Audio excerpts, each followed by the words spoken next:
Hey everybody, this is John Bollinger in Nashville, Tennessee at the Exit Inn, just hours before a sold-out show with Hinder, and I'm here with Joe Blower Garvey. Hey man. What's up, dude? How you Thanks doing, man? for joining us, man. Yeah, absolutely. Good to be here. So congratulations, multi-platinum success, all that. Thank you. Thank you. I saw something like 65 million views on videos, man. Oh yeah. Oh yeah. Damn. Got to keep up with that social media. You know? Right. Yeah, amazing. Yeah. Well, man, you're clearly a Les Paul guy. In fact, I've never seen you play anything but Les Pauls. I am. I have to stick with the classics, man. Yeah. Yeah. This is my my number one for right now. It's a just a Les Paul custom red wine finish. I think it's a 2010, I believe.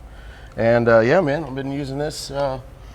For a couple of years now, man. It's been just great. Now, is that all stock? Is that custom all? It's all stock, yep. Do you know what kind of pickups they put in that? You know, I do not. I do not. Again, is it 490? Oh, Okay. there we go. The There tech we go. knows. There Cameron, we go. There you know. Yeah. that's why you hired him. That's why. That's why we have techs here. Yeah, the 490. Okay, great, man. So Yeah. that's your number one stock right out of the box. Yeah, I've had another custom all black, but we use that a lot recording, and so I finally retired that to the studio. So, Yeah. and then got this for me. So. Yeah, beautiful, man. What gauge strings do you set that up with? We are. It kind of varies, but what are we at? 11 through 50. We'll go ahead and plug this there. There we go. Good. There we go. Yep. Oh yeah. 11 through 54, and man, it feels great. It's got a good sound, beefy sound. Are you Everything's just tuned down? Yes, we are. We are a step down. Okay. Yep. But Yep. that's C. like man strings. Oh yeah. Yeah. Oh yeah. Yeah. When you get a step down, you know, you want to be able to still maintain that tone and everything. Right. Right. Right. So yeah. Very cool. So that's number one. Well, let's look at number two. Sure. I have a funny story with this one. They actually sent me. This is just a Les Paul standard. Again, just Les Paul. Yeah. But they actually sent me this guitar. We were going to do a scene in the Get Stoned video. We were going to smash a guitar. Yeah. And so, you know, I was like, hey, can you just send me a clunker, you know, something like that? And they sent me this thing, and I was like, I'm not smashing this. No. This is like, I'm not that stoned. Yeah, right. So I ended up keeping it, and now it sounds awesome, man. Giving my rep just so much crap for it every time. That's funny. Yeah, you saved that from know, right? destruction. Good for you. So- it would have been tragic to smash that Yeah, thing. no, we had to delete the scene out, but I was like, yeah, we're not gonna do that scene. I'm gonna keep this. Yeah, good for you, man. Yeah. How many Les Pauls do you think you own?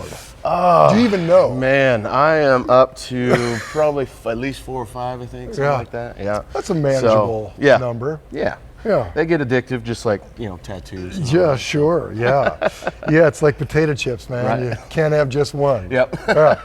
Well, very cool. Yeah, man. And again, is that totally stock? It's as all well? all just stock, man. Again, it's real simple, and I just love the clean, you know, stock finish on everything. It's Yeah. just great. Yeah, great. Great, man. So let's see, now what is when you go acoustic, what is your option? Get over Wait a minute. here. Oh, awesome. So yeah, this is my SST, Oh, very cool. and man, it's great. It adds a really cool, you know, feature in the set, and Right, I'm you able know, to kind of switch, you know, back and forth. All Yeah, that. and it's cool. The acoustic elements in your music's cool. Yep. Yeah. Yeah, this stays really consistent, whether it's a big, you know, big stage, smaller venue, Right. outdoor, indoor, you know, it all just really stays really consistent. So. And I bet the neck isn't a huge adjustment between No. you know, the LP and that. Yep, it's really not. That's very cool. We actually have the bridge file down on that one to make it really smooth and easy to play also. Yeah. Okay, so for those you might not have heard that, but Cameron the tech was saying that they've filed down the bridge, so it gives it that low, smooth, easy action. Lower action on there. Yeah. Very cool, man. That's making it easy. Yeah. It's real simple. Yeah. Well, good. Well, we covered guitars. Now let's clean this stuff off and talk about everything else in the signal chain. Right on. Okay, so your pedal board and your amp rig, you've made some changes. Yeah, it's just simple Voodoo Lab ground control. I've just got four channels all labeled out there. And man, it's pretty simple. It's powered up, pedal power right there, tuner, and man, that's it. So do you run, and are you running running a wireless rig? We got wireless rig, yep. So tell me about the whole signal chain. Starts with your wireless rig. Yeah, we got, I don't know, it's hard to see or anything, but yeah, a couple DIs right here. Our new single, actually, I'm running a whammy, which is run through and able to control right there. Oh, cool. That's great. So you can get all the whammy effects right there. Right there. Yeah, with that hidden in the rack. And we're running through 11 racks, which you'll see eventually on the other side. Okay. And we use 11 racks in the studio as well, and we're able to kind of capture all the same tones that we do in the studio as, you know, live. So. Well, that's great. Now, when did you make the transition from amps to that rig? It was like your original, your early work was all just like Les Pauls and loud amps. Yeah, right? loud amps. Yeah. Geez, we went to 11 racks. I believe it was the All American Nightmare. Oh, really? Record. So a while. Switched that. Yeah. So it's been a few years, and again, with the consistency of the 11 racks, again, if it's a small or big venue, inside or outside, it stays, you know, pretty consistent, and it's great. We've been using them ever since. Are you using a backup or just a solo, just one? We do have a backup. Yeah. Always got to have a backup. Yeah, no kidding, man. You never know what's going to go out. So. Right. Yeah. So, and all the effects, with the exception of the Digitech whammy, are they all coming from the 11 rack? Yes. Wow, that's great, man. Yep. Did you model any of your amps, or use or find? Where'd you get your basic sounds? What amp are we running out of? So we're using the model of Mesa Mark II. Oh, okay. For the rhythm and for the lead tone. Oh, okay. So it's like a Mark II C Plus kind of boosted sound. Yep. Oh, okay. So a model of a Mesa Boogie Mark II. Yep. Yeah. Is that what you were playing back in the day? Like, were you a boogie guy? Before that? Yeah. We had. You probably had a Mesa everything. deal. Yeah. Yeah. So we were just running through those. Yeah. Yep. Yeah, rectifiers. Yep. Very cool, man. Well, there's so little to go wrong. That's got to be really refreshing. You'd be surprised, actually. Always got to have backups. No, but yeah, again, it's real just simple, man. It's kind of gives me more room to just move around and, you know, kind of be more active than being stuck at a pedal, you know. Yeah, that's great. Blower, I've got to ask, man, what's with the popsicle stick set list? It works great. It glows in the dark, so when lights go out, you can see everything. And then when we have a set change or like that, you can just Velcro up whenever you want. That's kind of ingenious, right?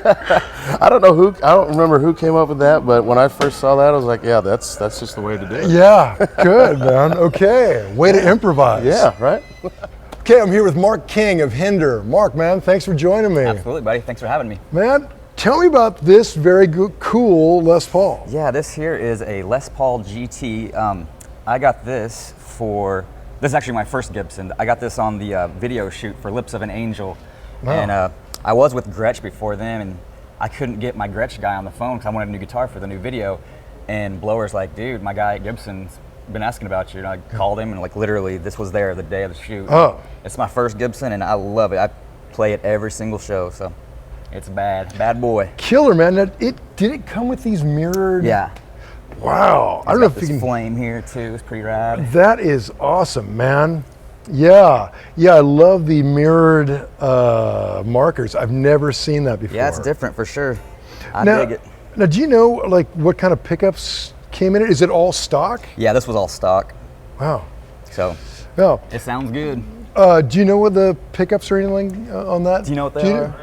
I don't know either. I think everything you guys are playing on have 490s. Four Gibson 490s? Yeah. Wow, it's a beautiful guitar. So no alterations, kept it just like it came. Yep. That's awesome. Well, that's great, man. So that's your first Gibson, and you've been the loyal Gibson guy ever I've got a since. few since then, just a few. Yeah. Like 20 or so. Yeah, just a few, 20 guitars. Yeah. Well, very cool, man. Well, that's your number one? This is my go-to. Yeah. Yeah. I play this one every night. It's a full step down. We most of our set, most of the songs are full step down, so either drop C tuning or like D standard. Yeah. And then we have a few that we do in standard. So this is my main one that I play 90% of our show with, pretty much. Right. And what gauge strings are you using? What are these, 12s? It's like a custom set you had. Yeah, set up. Okay. custom. So Ernie ball up there. So these are 12s through 54s. Oh, yeah, those are stout strings. Yeah. Cool, man. Work some calluses up, man. Right, Strings, that's for sure. right. Well, let's look at number. I guess number 2 or your next one in the. Got this one. So this was one of the Gibson guitars of the month. This Oh, SG. cool. And I love the woodwork on it. The carving there is awesome. And of the silver color, it's me all the way. Yeah. And I've always loved SGs. Some of my favorite guitarists play SGs, so I was like, I want that look too. So Right. Yeah, that's killer, man. That whole arch top. yeah, I don't know if you can see that, but it's so cool. And I love just one master volume, one master tone. it's super simple. And Yeah. it sounds great as well. So Yeah, that classic SG sound, I dig it. great. And what do you tune this one to? This one is the backup for that one, so it's the same tuning. It's probably in drop C right now. Huh. Do you notice much of a tonal difference when you switch them up? Yeah, definitely a little bit. I would say Les Paul's a little bit more beefy for sure. Sure. And this one's just kind of crazy to get used to that feel of it. The body Right. is so much lighter, so Yeah, that is a rock and roll guitar. yeah, man. it's pretty rad. The color alone is freaking rad. Yeah, awesome. Okay, man. So that's number 2. Let's look at number 3. Cool.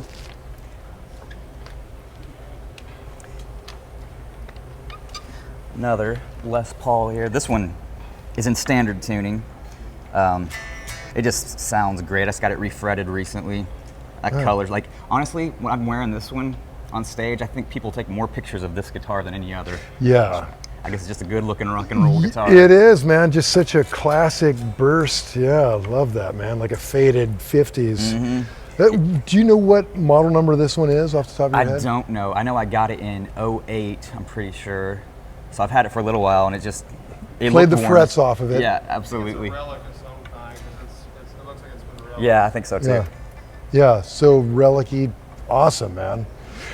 Great. Yep. Great. How many guitars do you tour with? Right now, I just have these 3 that I just showed you. Yeah. Yeah, Yeah. we've simplified everything. We used to have 6 total tunings, so we had a bunch of guitars with us. We're kind of slowly simplifying things. Yeah, yeah, good idea. Lean and mean. 3 killer guitars. Well, let's talk about everything else in the Cool. mix. Okay, so why don't you describe what you're plugging into? Okay, so we plug into the 11 rack, and the 11 racks are awesome. It's just an amp simulator. They were like $1,100, I want to say, when they came out. I think they're down to like $400. You Really? can buy one, and it comes Wow. with Pro Tools. Oh. So that's what I have at home. I don't even have an amp at home anymore either. Wow. I used to have some good stuff there, but I don't even have that anymore. I just use the 11 rack. You can emulate any tone. Like there's one someone put on the website. It's like Slash's lead tone, and I went there and clicked on it and got it, and it sounds like Slash's lead tone. So it's rad. That's You have great. all those great sounds just right there in the box, and it's pretty cool. How cool. And you use all the effects from that as well. Yeah. Wow. So then you're powering and you're running this pedal board Yes. with it. The Voodoo Lab is just a MIDI control, so it just switches the patches over there. So I mainly just go from heavy to clean, and with my rhythm stuff I do, it's pretty simple. And you can go through, like, we can emulate the sounds from the records. We've actually used the 11 rack on the last 3 records. Wow. So we can emulate those sounds exactly from the record to the stage, so it's pretty rad. Man, how great. Does it feel like the same when you're playing? I guess at this point. It's a little bit different, like, sometimes we don't even have side fills on the show, so if you're watching a side stage, all you hear is drums and you'll hear the vocals in the mains, and that's about Right. it. So we don't sound so good from Yeah. side stage, but I don't know, we have the in-ear monitors. I have my guitars panned far left, blowers far right, and it sounds good. Like, you get used to it. And, Yeah. And out front, it sounds huge, so. Yeah, awesome, man. So basically a wireless into your rack. Right. The 11 rack goes into some DIs. DIs go to front of house and your mix. Boom. And that's the whole thing. Yep. Man. It's pretty simple, so that way we have more room for, like, to bring production. We don't have to have the big old amps taking up Right. space in the bays and in the trailer, so that's part of the reasoning too. So. Yeah, and your front of house has got to love that. Just not to have to like mix over Right. 412s. Yeah, we're the sound stage, for sure. Right, man. Hey, well, Mark, man, thanks so much. Congratulations Thank on you. all the success. Enjoy the never-ending tour. Appreciate it. Okay, this is John Bollinger with PG. Till next time. Don't forget to sign up for PG Perks, your all-access pass to exclusive gear giveaways and discounts on PremierGuitar.com.